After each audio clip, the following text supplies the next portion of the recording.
Message de Noël 2022 de l'évêque de Bafoussam aux personnes consacrées, aux prêtres, à tous les fidèles du diocèse de Bafoussam, aux personnes de bonne volonté. Un enfant nous est né, un fils nous a été donné. L'insigne du pouvoir est sur son épaule, on proclame son nom. Merveilleux conseiller, Dieu fort, prince de la paix. Isaïe chapitre 9, verset 5.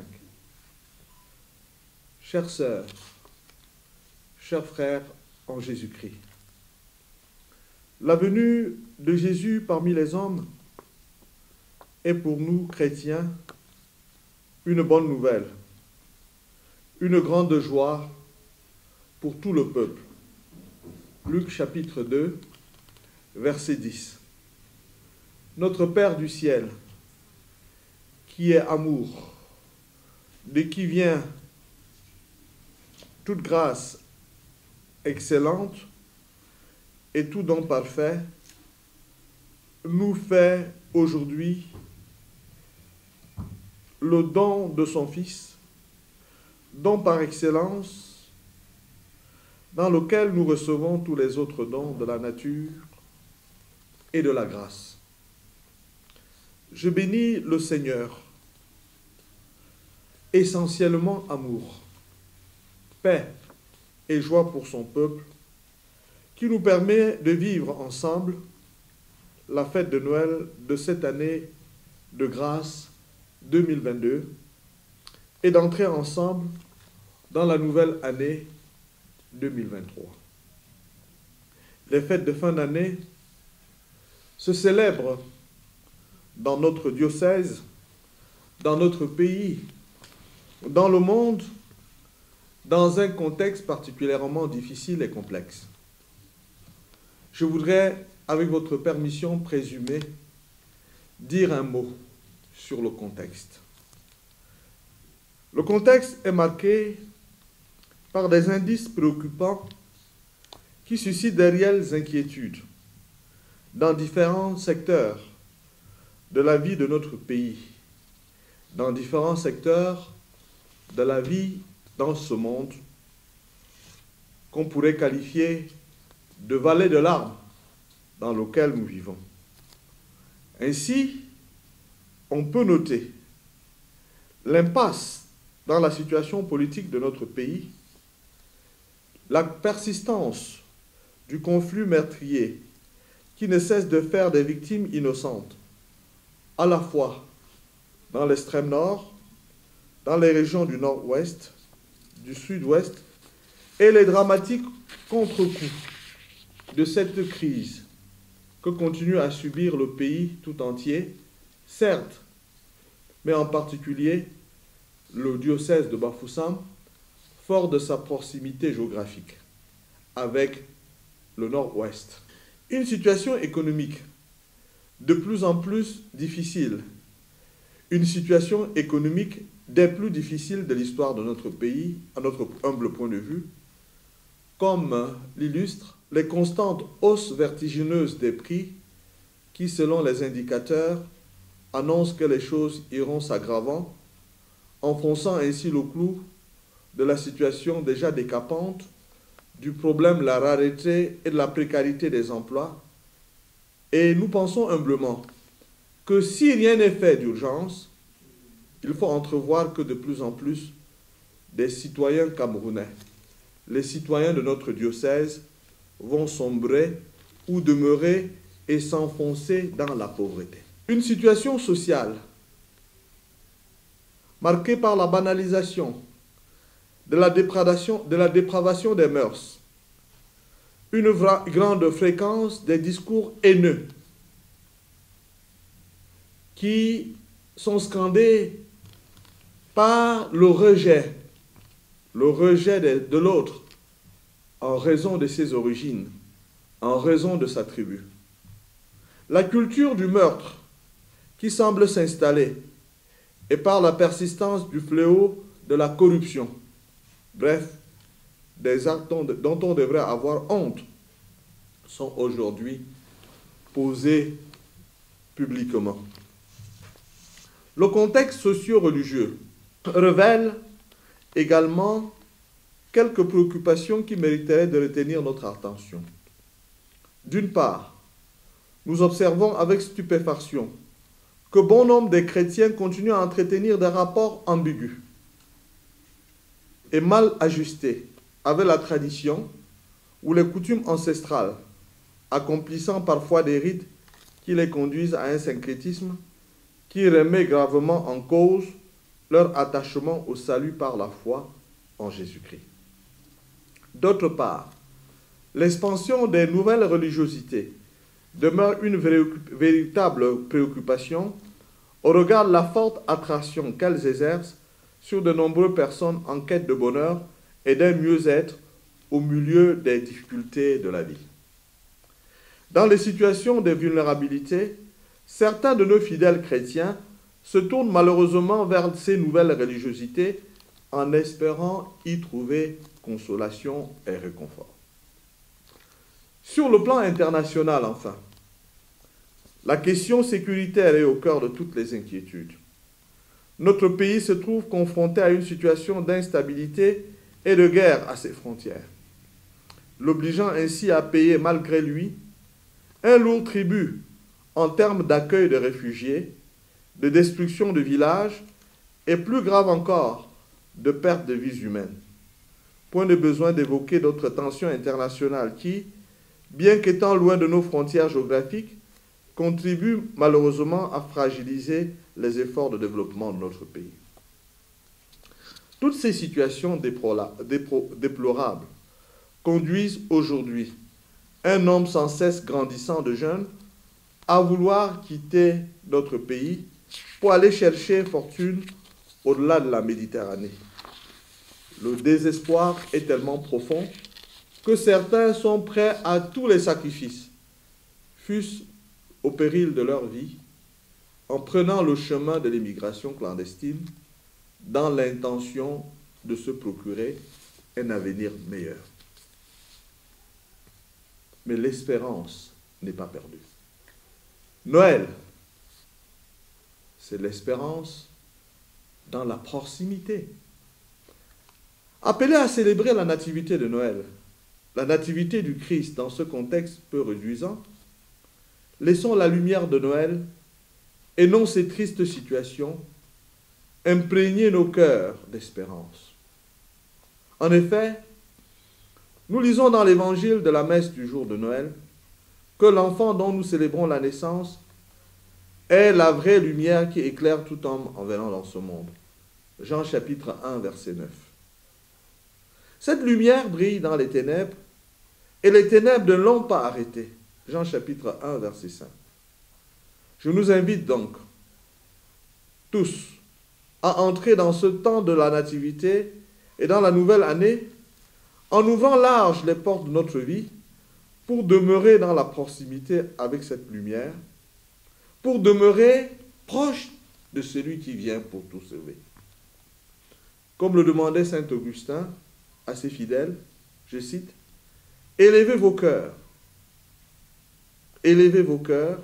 mes frères et sœurs, élevez-les autant que vous en êtes capables pour accueillir la vraie lumière du Verbe de Dieu qui pénètre les corps opaques et traverse les murailles, afin d'éclairer toutes les situations difficiles qui assombrissent les cœurs des hommes et les enferment dans les ténèbres du désespoir.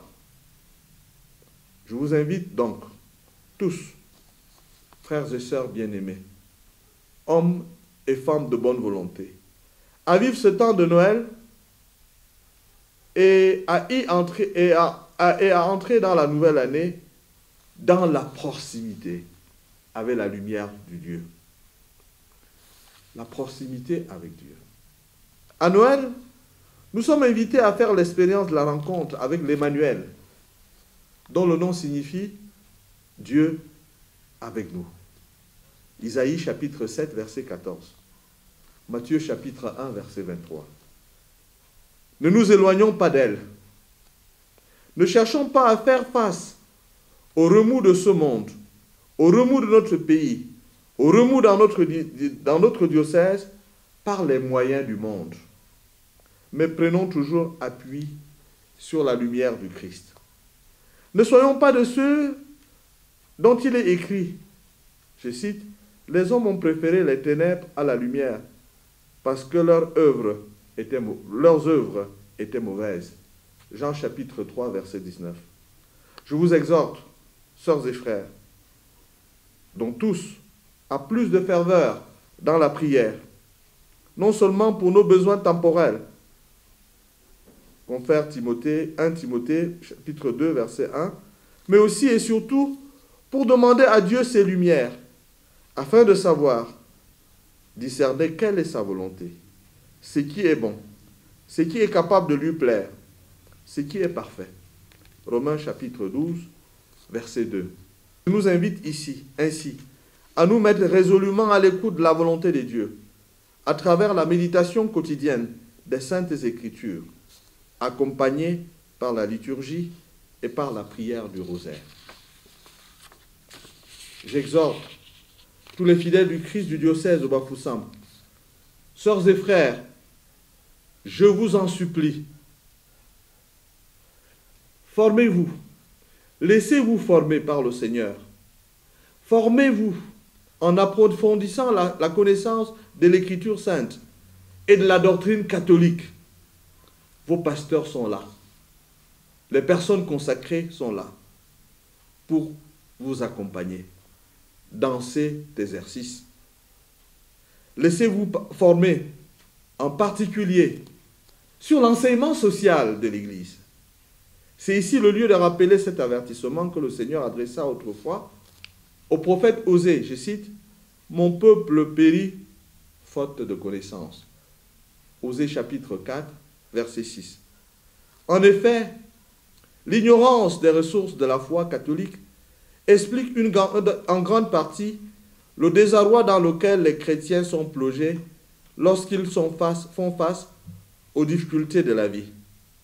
Un chrétien bien formé doit être capable d'affronter chrétiennement toutes sortes de défis qui se présentent dans la vie quotidienne.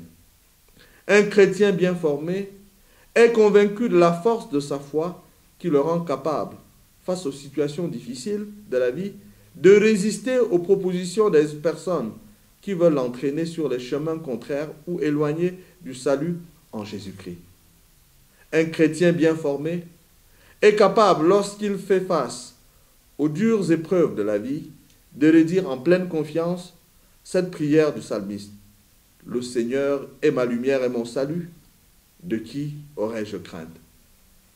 Psaume 26, verset 1er. Noël, c'est aussi la fête de la paix que Dieu apporte aux hommes de tous les temps et en toutes circonstances. Au regard du contexte social particulièrement difficile et angoissant dans lequel nous vivons aujourd'hui, je vous invite fortement à demeurer dans cette paix de Dieu en accueillant l'enfant Jésus dans nos vies. Ce Messie, nous accueillons en ce temps de Noël. Ce Messie que nous accueillons en ce temps de Noël fut annoncé par le prophète Isaïe comme le prince de la paix. Isaïe 9, verset 5. Dans la nuit de la Nativité, les anges accueillirent sa venue en ce monde en chantant « Gloire à Dieu au plus haut des cieux et paix sur la terre aux hommes qu'il aime ». Luc chapitre 2, verset 14. Saint Augustin nous rassure que la paix est un bien si grand qu'il n'est rien de plus agréable à entendre, rien de plus souhaitable à désirer, rien enfin de meilleur à trouver.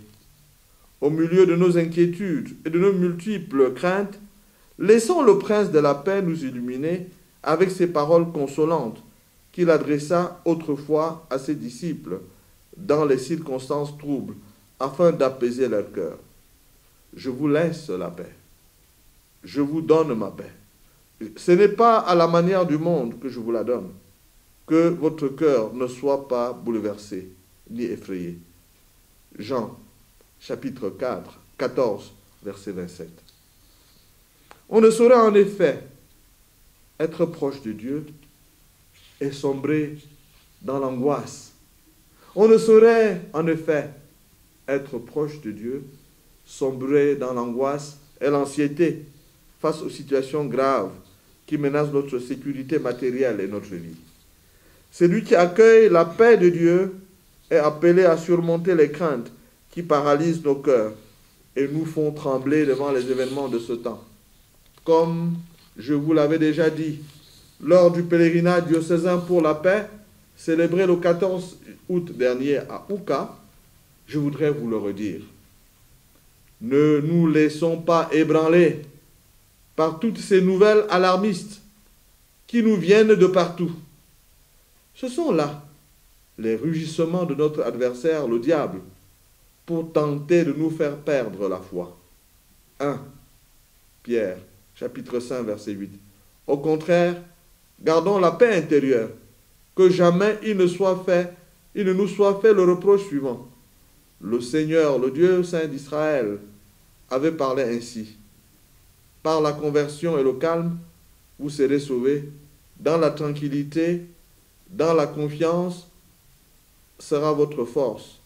Mais vous n'avez pas accepté. Isaïe 30, verset 15. Oui, sœurs et frères en Christ, soyons de plus en plus proches de Dieu.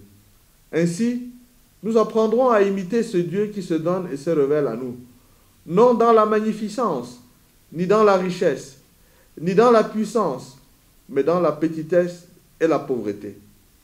Jésus n'a pas fait semblant d'être petit. Il l'a été et s'est fait proche de nous. Comment pourrions-nous rechercher encore des honneurs, la richesse, la puissance, alors que Dieu lui-même est né dans la pauvreté, alors qu'il s'est fait petit enfant? Notre proximité avec Dieu nous offre le secret véritable pour être attentifs à nos frères et sœurs et pour leur manifester concrètement l'amour même de Dieu. Je voudrais maintenant vous parler de la proximité entre nous, les chrétiens, et les autres. Plus on aime Dieu, dit saint Charles de Foucault, plus on aime les autres, plus on aime les hommes. Plus on aime Dieu, plus on aime les hommes. La lumière que nous recevons du Messie en ce temps de fête ne doit pas être placée sous le boisseau de notre contre-témoignage de vie. Matthieu chapitre 5, verset 15. Mais sur le chandelier de la fraternité agissante. Sur le chandelier de la fraternité agissante et inventive. Et de nos bonnes œuvres, afin qu'elles éclairent toutes les personnes qui viennent autour de nous, ainsi que celles que nous rencontrons dans des diverses circonstances. Ainsi, le chrétien qui accueille la lumière du Christ à Noël doit s'engager résolument à faire briller dans son milieu de vie familiale et professionnelle, par son témoignage de vie exemplaire, afin que ses concitoyens puissent rendre gloire à Dieu en voyant le bien que le chrétien fait. Nous devons rêver d'un Cameroun nouveau. Nous devons rêver d'un diocèse de Bafoussam toujours plus beau, où les frères, pour ceux qui travaillent, ou les concitoyens qui se rendront dans les bureaux administratifs, où travaillent des chrétiens, pourraient rendre gloire à Dieu parce que ils auront été simplement servis sans être victimes, par exemple, de la corruption. Et ils diront, ces chrétiens sont différents. C'est par des gestes, mes frères, par nos actes, aussi simples et concrets de notre vie quotidienne, en faveur de nos frères et sœurs, que nous réussirons à faire briller la lumière du Messie dans les ténèbres de notre société. Le Concile Vatican II ne rappelle-t-il pas que le lieu par excellence de l'apostolat des fidèles laïcs est leur témoignage de vie dans l'accomplissement de leurs tâches temporelles? À la suite du Concile, le Saint Pape Jean-Paul II enseigne que la vocation des fidèles laïcs est de chercher le règne de Dieu à travers la gérance des choses temporelles qu'ils ordonnent selon la volonté de Dieu. C'est bien là le lieu où nous devons manifester notre proximité à tous nos frères et sœurs sans aucune discrimination. Pour assumer cette noble mission, cette noble vocation dans le monde, le chrétien doit prendre la décision de rompre radicalement avec le monde des ténèbres. Voilà Noël. Voilà comment nous pouvons célébrer au quotidien Noël. Nous engager à rompre avec le monde des ténèbres. Christ n'est pas ténèbres. Christ est lumière. Nous sommes chrétiens, amis de la lumière. Le chrétien doit avoir le courage de ne plus partiser avec des hommes et des femmes qui ne comptent que sur les activités des ténèbres pour réussir leur vie. Et chasser de toutes ses forces les faux frères. Heureux, dit le Seigneur, dit le psalmiste, l'homme qui n'entre pas au conseil des méchants, qui ne suit pas le chemin des pécheurs. Le psaume 1er, verset 1er. Commençons donc, sœurs et frères, à éviter les œuvres des ténèbres qui remplissent notre vie de cupidité, d'envie, de convoitise, de jalousie et de rivalité qui mènent au désordre et à toutes sortes d'actions malfaisantes. Jacques chapitre 3, verset 16. Le chrétien qui veut faire briller la lumière de Noël dans sa vie doit absolument se garder de mêler sa voix à celle des prophètes de la haine et de la division. Chers fils, chères filles du diocèse de Bafoussam, chassez la haine de votre vie, chassez la division de votre vie, et vous serez témoins de Jésus-Christ. Allons plutôt vers les autres, comme des fils de Dieu. Comme le Fils de Dieu, l'Emmanuel, est venu parmi nous, avec l'humilité et l'innocence de l'enfant, et en laissant Dieu se servir de nous comme instrument de salut pour les autres. L'octave de Noël s'achève au jour de l'an pour la célébration de la 55e journée de la paix autour du thème « Personne ne peut se sauver tout seul ». En retenant cette thématique, le pape François nous invite à prendre conscience que c'est ensemble, dans la proximité avec nos frères et sœurs, que nous devons tracer les sentiers de la paix dans le monde d'aujourd'hui. C'est ensemble. Aux pasteurs, tout spécialement, de notre diocèse, je demande d'accomplir leur ministère selon les 4 axes de la proximité si chère au pape François. La proximité avec Dieu, la proximité avec l'évêque, la proximité entre confrères et la proximité avec le peuple de Dieu. Nous pourrions évoquer les motifs de joie pour nous, peuple de Dieu de Bafoussam. Je voudrais maintenant avec vous, sœurs et frères, rendre grâce à Dieu pour ce qu'il nous a donné de vivre de beau durant cette année 2022. En dépit de toutes les situations peu réjouissantes, en dépit des deuils, et en dépit de tout ce que nous avons identifié plus haut, il y a de la joie qui demeure dans nos cœurs. Et nous ne devons pas nous laisser voler cette joie qui trouve sa source en Dieu. En effet, nous avons de bonnes raisons d'affirmer que dans toutes les tempêtes furieuses, des multiples crises que nous traversons, notre Dieu est à l'œuvre et qu'il continue à veiller sur nous et sur son Église qui est à Bafoussam.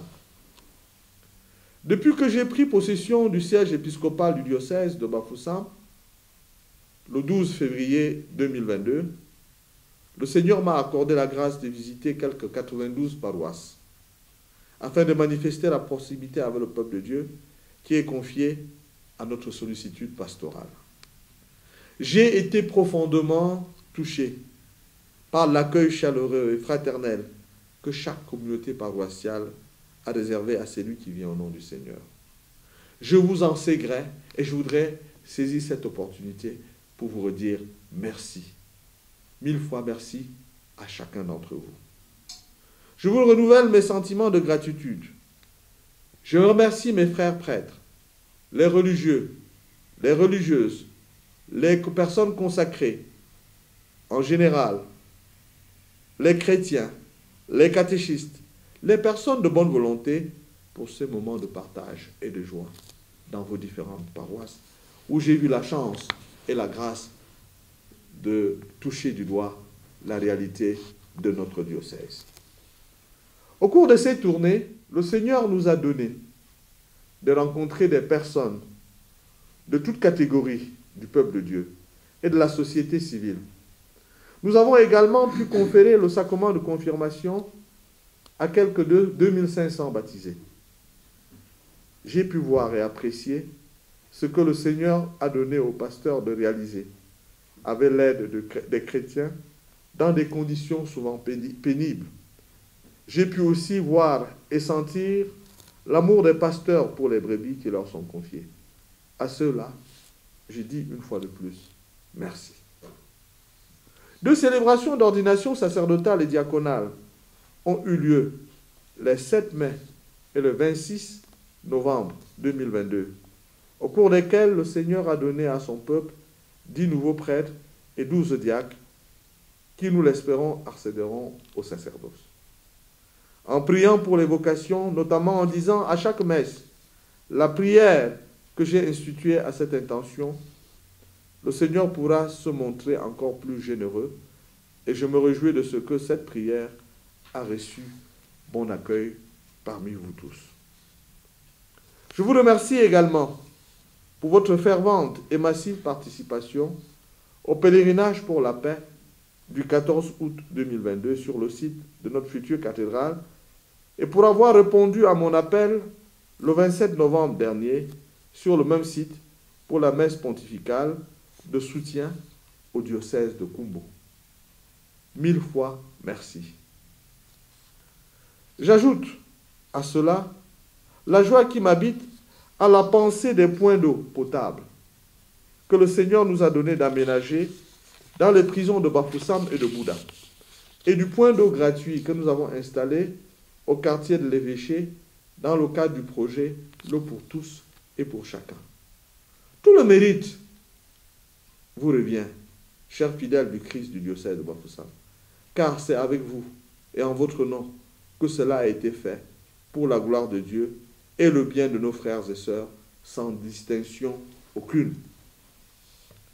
C'est la nature de l'institution de ces projets et le caractère universel de leur utilité que je vous invite à pérenniser. Tout ceci nous montre qu'en nous mettant ensemble, en unissant ainsi nos forces, chacun jouant sa partition, Dieu peut réaliser des grandes merveilles pour son peuple en se servant de nos pauvres personnes. Je nous souhaite donc d'entrer dans la nouvelle année dans cet esprit de proximité, de façon à être déjà un exemple vivant de communion et de participation dans nos communautés ecclésiales de base. Ces principaux axes de la réflexion sur le processus synodal, ces thèmes de la communion et participation constituent les deux principaux axes de la réflexion sur le processus synodal engagé dans l'Église universelle depuis le 9 octobre 2021 et qui se conclura en octobre 2023 par l'Assemblée générale du Synode des évêques sur la synodalité. Ce même thème de la communion et participation, vous le savez, sont également au cœur de notre projet de renouveau diocésain inculturé, PRDI. Je nous exhorte tout spécialement à nous mettre ensemble dans ce même esprit synodal pour préparer les plans quinquennaux dans les paroisses dont je viens d'instruire l'élaboration.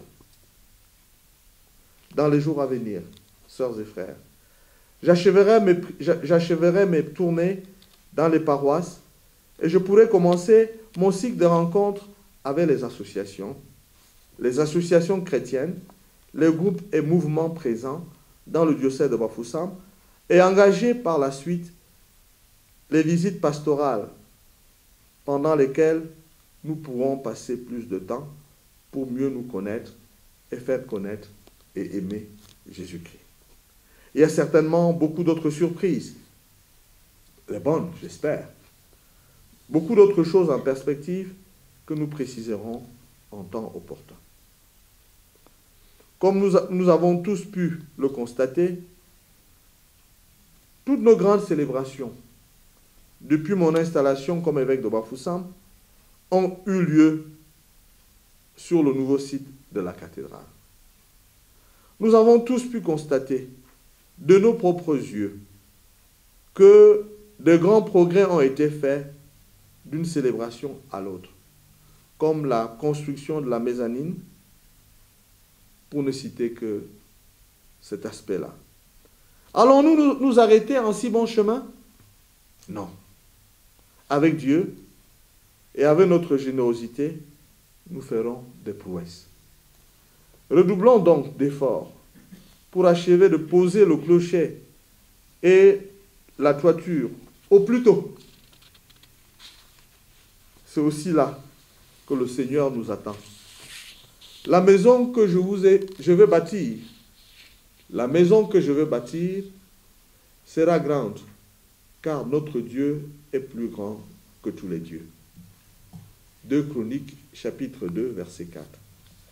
Qu'il me soit permis, à présent, de confier tous nos vœux et tous nos projets de l'année 2023 au Seigneur, en implorant la grâce de sa providence sur chacun de vous, et spécialement sur vous, pères et mères de famille, sur vous, travailleurs et artisans, sur vous, jeunes, adolescents et enfants, sur vous, pauvres, malades, personnes âgées, sur vous qui êtes en prison et que j'aurai le plaisir de rencontrer le jour de Noël.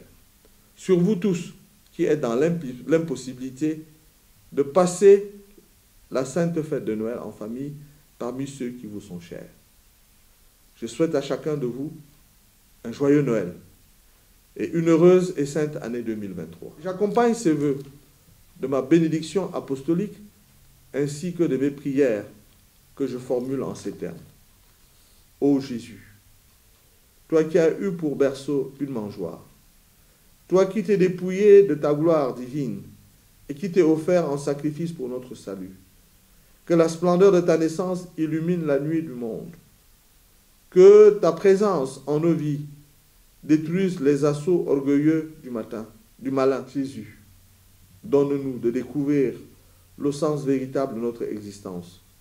Apprends-nous à vivre en ce monde en homme raisonnable, juste et religieux.